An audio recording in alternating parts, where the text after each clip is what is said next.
من قرآن کریم نے پہلی ہی شروع میں ذالکل کتاب کہا تھا. اس کو کتاب. دنیا کی کوئی کتاب ایسی ہے کہ جس کی زبان آپ نہ جانتے ہوں اور کتاب پڑھتے چلے جاتے ہیں؟ کوئی کتاب آپ بتا دیجیے. زبان نہ جاننا تو ایک طرف، فرض کرو زبان جانتے بھی ہوں اور وہ کتاب کی زبان ذرا مشکل ہو تو آپ ایک آدھ صفحہ پڑھ کے کہہ دیتے ہیں کہ نہیں صاحب میری سمجھ میں نہیں آتی. آپ کتاب پڑھتے ہیں تاکہ سمجھ لیں اس کو. خدا نے بار بار کہا ہے کہ ہم نے اس کو لسان عربی مبین میں واضح طور پر اس کو بیان کیا، لعلکم تعقلون، تاکہ تم سمجھ سکو.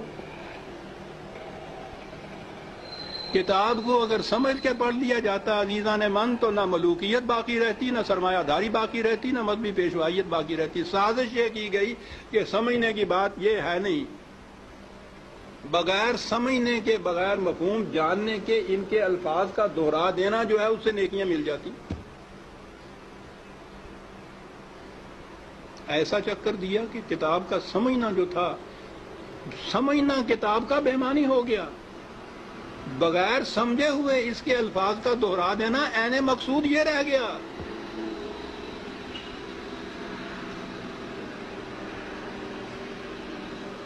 اعلیٰ سے اعلیٰ درجے کی کسی طبیب، حکیم کی، فلاسفر کی نسخوں کی کتاب، ہر مرض کا نسخہ جہاں لکھا ہو اس کے اندر، آپ اس کو سمجھے نہیں اس زبان کو اور وہ نسخے زبانی یاد کر لیں اور صبح اٹھ کے ان کو نسخوں کو رٹتے رہیں، شام تک بولتے رہیں.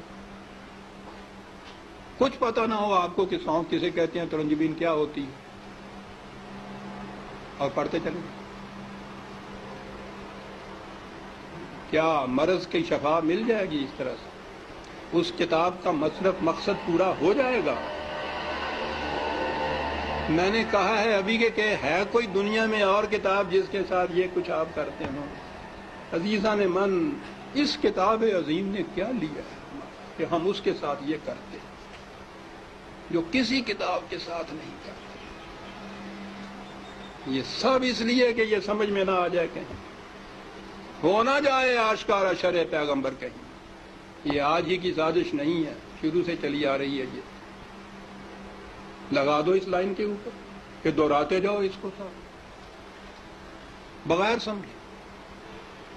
نہ وہ آگے جو امام کھڑا ہوتا ہے حافظ، اس کو پتا ہوتا ہے میں کیا لفظ دہرا رہا ہوں، نہ یہ سننے والوں کو پتا ہوتا ہے کہ یہ الفاظ کیا معنی رکھتے ہیں. دونوں ہی مطمئن ہوتے ہیں کہ ثواب حاصل ہوتا ہے. اس کتاب کے ساتھ کیا کی تو ہم میں اور ان میں کیا فرق ہے جن کے پاس وہ کتاب نہیں ہے؟ فرق یہ ہے کہ ہم دور مجرم ہیں. ہے بھی کتاب اور کتاب کو اتنا، اس کو پڑھنا تو کہیں گے نہیں، پڑھنا تو پھر بھی وہ ناظرہ پڑھا جاتا ہے جو دہراتے ہیں. ناظرہ پڑھنا بھی تو یہی ہوتا ہے، الفاظ ہی ہوتے ہیں جن کو دہراتے ہیں ہم. یہ کتاب ہدایت تھی، یہ وہ نقشے اس میں دیے ہوئے تھے کہ فلاں دوراہے پہ پہنچو تو دائیں کی طرف مڑ جاؤ تو اس طرف جاؤ گے، بائیں کی طرف کا راستہ اس طرف چلا جائے گا. نہیں سمجھتے اس کو. ہر مرض کی شفا تھی اس میں، دہرائے چلے جا رہے. یہ ایک پورا ریلا حفاظ جسے کہتے ہیں، صرف حفظ کیا ہوا کچھ معنی نہیں جانتے. اسی میں وہ پھر قاری آ جاتے ہیں، حفظ بھی کیا ہے، پڑھتے بھی ہیں، پھر قرأت کے ساتھ گا گا کے پڑھا جاتا ہے.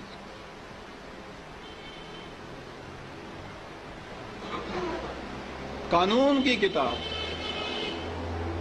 گا کے پڑھنے کی. قرآن میں یہ لکھا ہوا ہے کہ چوری کرنے والا عورت ہو، چوری کرنے والی ہو، جرم کے عوض میں اس کے ساتھ یہ سزا اس کو دو. اب اس کو آپ گاتے چلے جائیے قانون کو.